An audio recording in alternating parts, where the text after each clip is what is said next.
Bien.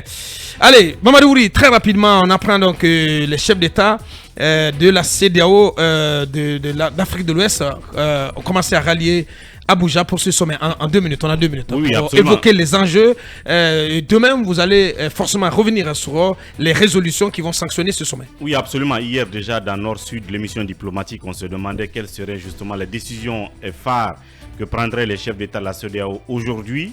Et à l'instant où nous sommes dans ce studio, les chefs d'État sont en train de rallier Abuja, le lieu de la réunion à Abuja. Je l'ai suivi tout à l'heure en direct. Donc, ils sont en train d'arriver. Et donc, la réunion va se tenir. Entre-temps, on a appris que non seulement la junte, en se radicalisant, a mis un gouvernement en place, mais en même temps, dans le couloir de, je sais pas, de négociation ou d'échange, l'ancien patron de la Banque centrale donc du Nigeria les aurait déjà rencontrés. Qu'est-ce qu'ils ont dit? On ne sait pas.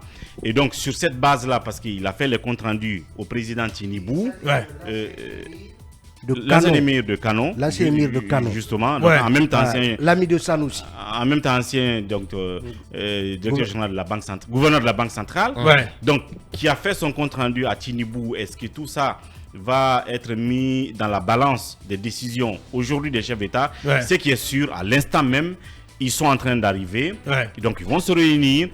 Je pense que, de mon point de vue personnel, et puis entre-temps, Aboubacar, j'apprends aussi. Parce que il y a l'ex-chef rebelle qu'on appelle Rissa Agboula qui a lancé ce qu'on appelle le comité de résistance pour la République, le CRR. C'est très inquiétant. On va vers des tensions internes au Niger. Mais qu'est-ce que je vous ai dit depuis une semaine? C'est très inquiétant. Je vous ai dit qu'il y a 2 niveaux de... Parce que c'est pas n'importe qui, Agboula. Je vous ai dit qu'il y a 2 niveaux d'instabilité face à ce cancer de coup d'État qui arrive.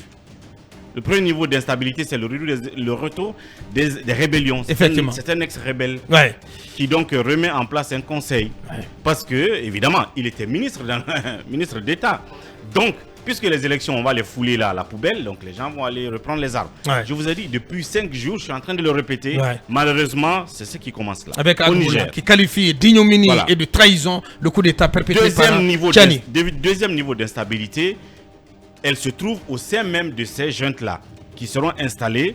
Mais ça fera l'objet d'autre chose. Merci. Bref, je pense qu'aujourd'hui, l'enjeu de la réunion, c'est réellement... C'est de choisir une voie.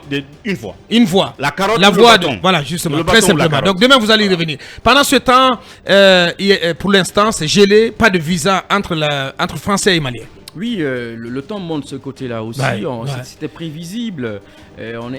On espère que tout ça n'arrivera pas aussi au Niger, et au Burkina.